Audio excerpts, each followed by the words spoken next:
Hello, BookTube. Welcome back to my channel. My name is Juan. I am just one reader, your favorite Mexican booktuber who reads in English, and this is everything that I read in the month of March. It was quite an interesting reading month for me, and even though I only completed 5 books, which is not a spectacular amount, I think quality goes over quantity, and boy, oh boy, I really liked what I read this month. So without any further ado, these are the 5 books that I read in March. The Scapegoat by Daphne du Maurier. This is a gothic thriller. I think everyone by now has heard of Daphne du Maurier. A lot of people here on BookTube have read at least Rebecca by Daphne du Maurier, although my favorite book by this author is undoubtedly My Cousin Rachel, and also The Birds, which is a short story collection that I am always recommending. But The Scapegoat is a very interesting novel. The premise itself is amazing. It's about 2 men who are physically identical to one another. So it's like a doppelganger adventure.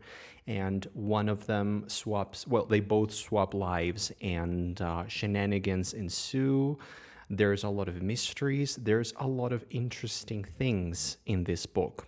However, I only gave this book 3 stars, and the reason why is because even though I felt like the premise was outstanding and some of the writing was beautiful and gloomy and atmospheric and filled with dread, like good old Daphne du Maurier, I always felt like the story itself kind of dragged. I thought it was overly long for what it was, and so I didn't really love the execution of the premise. But the premise itself is great, and if you have never read anything by Daphne du Maurier, I would recommend that you try this novel. Because I think the problem with me is I have read so many gems by du Maurier that, you know, when I read stuff like this, it just doesn't really reach the full potential that I know the author to be able of achieving. So I gave The Scapegoat 3 stars, but it is quite an enjoyable read. The next book that I completed is All the Birds Singing by Evie Wyld. All the Birds Singing, which is such a beautiful, musical, melodic, mysterious title for a book that is just as mesmerizing and mysterious and dark. I won't really tell you what the book is about because I think it's not really a spoiler, but you know, this is one of those books where if you go in blindly as you can, the more you will be able to enjoy it, because this is one of those books where there's a lot of revelations in terms of the actual content of the plot and what happens, what transpires in this story, but also structurally, like from a formal standpoint. I mean, the way that the story is told and the structure of the storyline, I think is really interesting, and it's really cool to see it unfold. So this is a very dark, atmospheric, gloomy read as well, and it's a contemporary novel. It's very accessible. The writing is superb. It's really well written, and I love books where you can really appreciate the writing, and it really feels in some instances like you can actually taste the words in your mouth. So I gave All the Birds Singing 4 stars. Then I read my favorite book of the year so far. This is just delightful. This is as delightful a read as I can hope to find.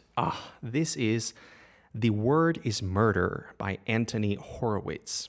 Anthony Horowitz is now quickly becoming one of my top 10 favorite writers. This is only the 3rd book that I have read by him. But oh my God, every single thing that I've read by him has been 5 out of 5 stars. It's outstanding just how much I personally have been able to connect with his writing. He has the most delicious voice, the most wonderful storytelling technique. the way that he paces the books. Every book that he has written that I've read is superbly paced and wonderfully told. These are books that you can't put down. They are wonderful. They are like such delightful treats to read. So this is The Word is Murder. This is the first installment in a new series that he's writing now, which is the Hawthorne and Horowitz detective series. This is book 1, and so it's the introduction to the characters.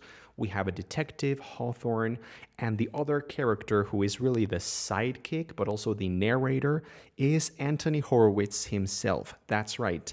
This is, and this is one of the main reason, I think, why this book worked so well for me, is because this book is a meta text. It's a book that plays with the text itself and with the author itself. It's a play on the genre of crime fiction. Actually, once you realize why the title is The Word is Murder, it's so brilliant and so funny and so delightful. So it's a play on fiction itself, crime fiction in particular.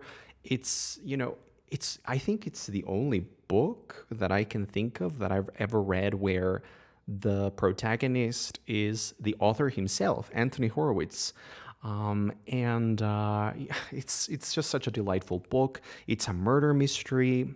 It's so cleverly done, and the mystery itself is amazing. Anthony Horowitz writes crime fiction like no one else.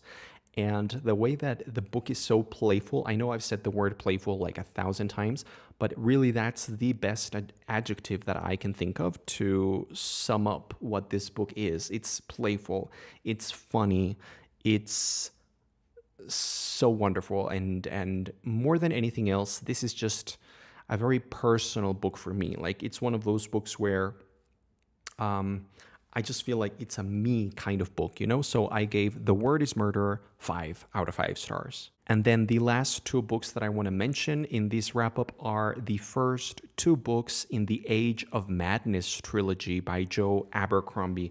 The first one of which is A Little Hatred, and the second one of which is The Trouble with Peace. So the Age of Madness is Joe Abercrombie's follow-up trilogy to his original First Law trilogy, which is a fantasy trilogy that I read 2 or 3 years ago. I can't quite remember, but I really enjoyed several aspects of the First Law, especially Joe Abercrombie's writing and style and voice and the way that he uses dialogue and humor and all of that. There were some things that I didn't love about that trilogy, but overall, I really, really liked what he did. And now, coming to the Age of Madness, this is a new trilogy. It's following the new generation in the same universe. So now it's the Age of Madness. It's a different kind of vibe because this world that felt very medieval is now more into an industrialization period. So there's machinery and progress in many ways, but also it's just the Age of Madness still. There's a lot of violence, there's a lot of scheming and political machinery and machinations, and it really felt like Succession, like the TV show Succession, but it's in the First Law universe, and I love that.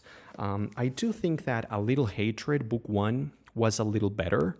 The second one, The Trouble with Peace, had some issues for me in terms of pacing, and also I don't really like reading Joe Abercrombie's action sequences, like long battles, like war sequences, and like really detailed play-by-play sequences of action.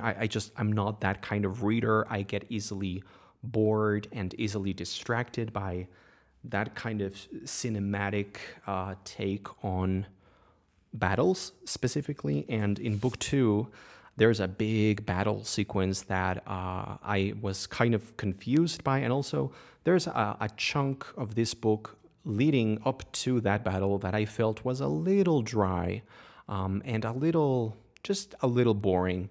And overall, I would say that A Little Hatred was a much rounder experience. I just enjoyed it a lot more. I was gasping, like audibly gasping out loud reading this book. I really, really loved it. But I can still appreciate what he was doing with The Trouble with Peace. Even though I didn't enjoy it as much as A Little Hatred, I still value what he's doing, and I cannot wait to see what happens in book 3, which I will be reading next month. So there you go, BookTube. Those are the 5 really interesting and enjoyable books that I read in the month of March. Let me know what you think of these books. Let me know what you read in the month of March. If there's any interesting recommendations, I would really, really love to hear. Thanks for watching. I am just one reader, and I will see you on the next video.